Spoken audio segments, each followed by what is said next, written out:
What am I gonna make tonight for my wife? What goes with tomahawk steak?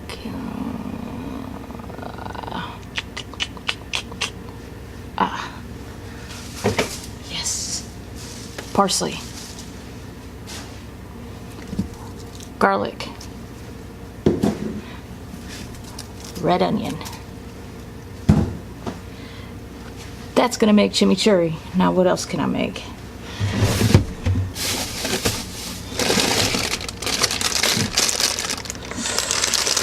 Ooh. I think we're gonna have to do it. Brussels sprouts. And I'm thinking twice baked potatoes. Yep, that's what we're gonna do. What is up, all my happy people? So I have something very special for you guys. I am going to be making tomahawk steak tonight. Now, Florida weather is always crazy, so I don't know how that's gonna work out. I do plan on using the smoker, so I will whip up my Traeger and reverse sear it, and then I might have to throw it in the skillet to saute it the rest of the time for the cooking process, so that way I can get that nice brown, burnt, crunchy stuff that we love to have in our mouth from a tomahawk steak. So I guess without further ado, let's get into it.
Okay, so first thing that we're gonna do is we're gonna go ahead and season up our tomahawk steak, because we want it to get all those juices inside of it that we're gonna put on top of it. So it's gonna be simple. All I'm gonna be doing is salt, pepper, and garlic powder. That is it. That's absolutely it, folks.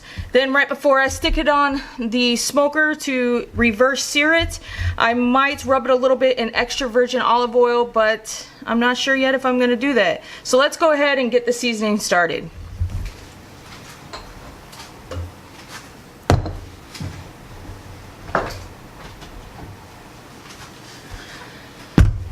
Step one, always, when you're preparing red meat, is always use the salt first.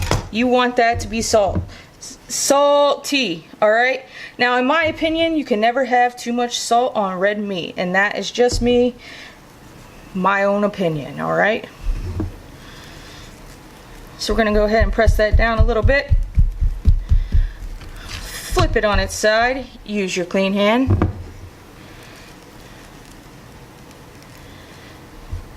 Flip it on its side again.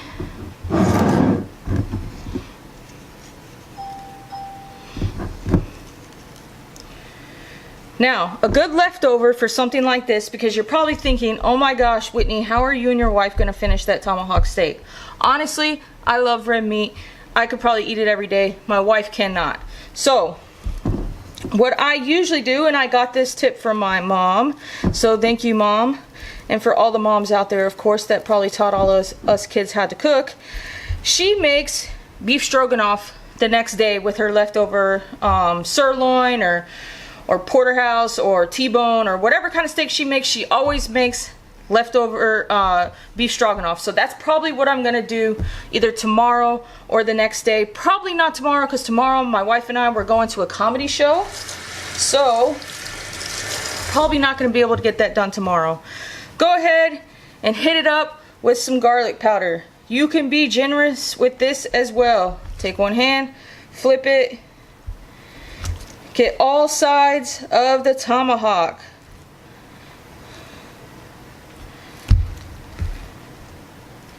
There you go.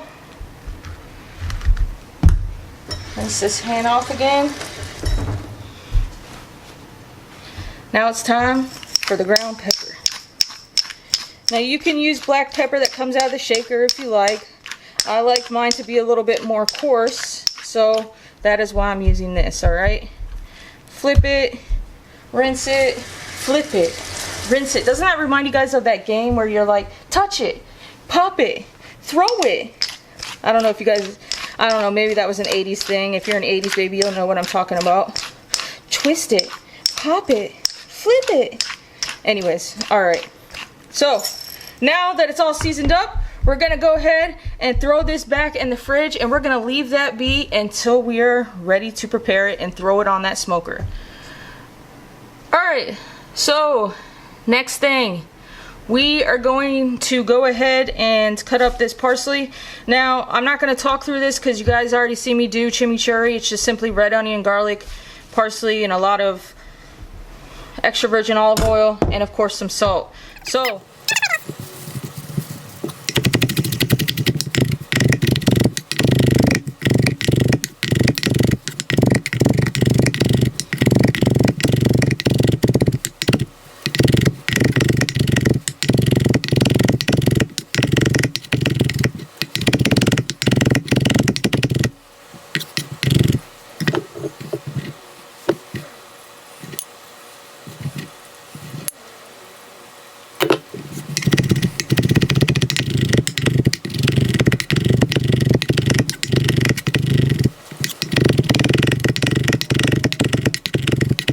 chimichurri completed.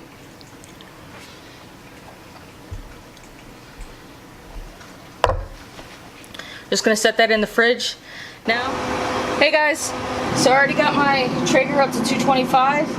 I'm gonna go ahead and stick this tomahawk right here in the middle. You're gonna wanna go ahead and reverse sear this. You're gonna let it sear for about 45 minutes to an hour.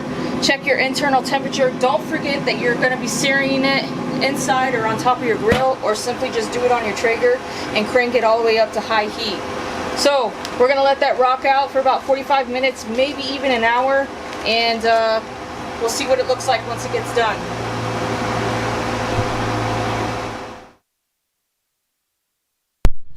Alright guys, so I'm gonna go ahead, because I'm making twice baked potatoes, okay? So you're gonna want to definitely cut with a super sharp knife or a serrated knife. So you're just gonna make your cut just like this. You don't want to break the skin, because you want that skin inside. I mean on the outside, sorry. Do not break the skin.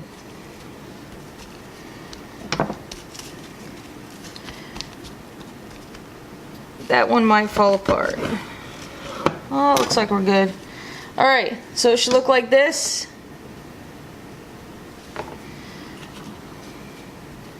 I'm going to go ahead and let these cool off for about 5 more minutes, and then I'm going to start scraping them.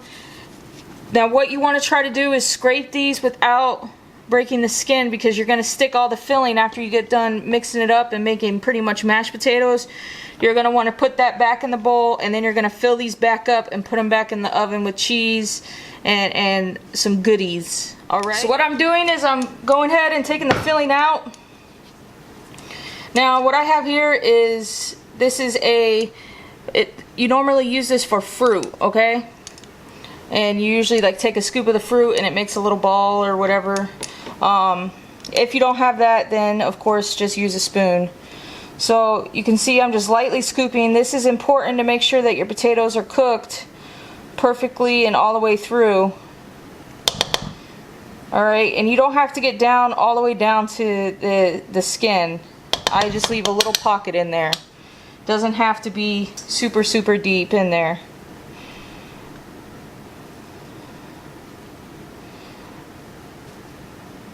And just take your time. Don't rush this, because if you rush it, you're going to start breaking the outsides.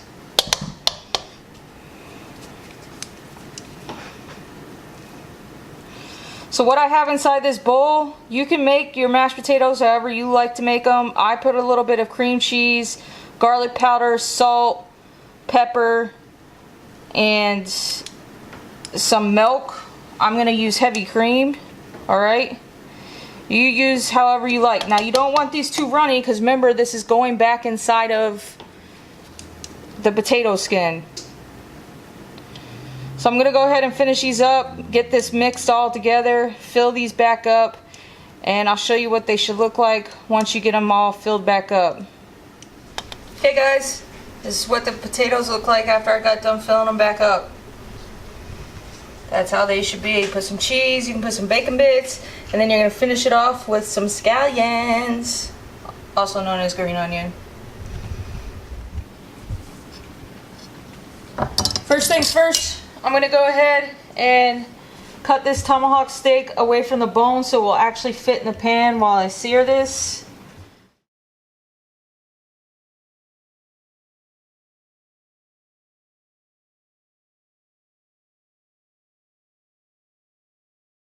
Go ahead and flip this back over. That's what you want right there. Go ahead and char it on each side.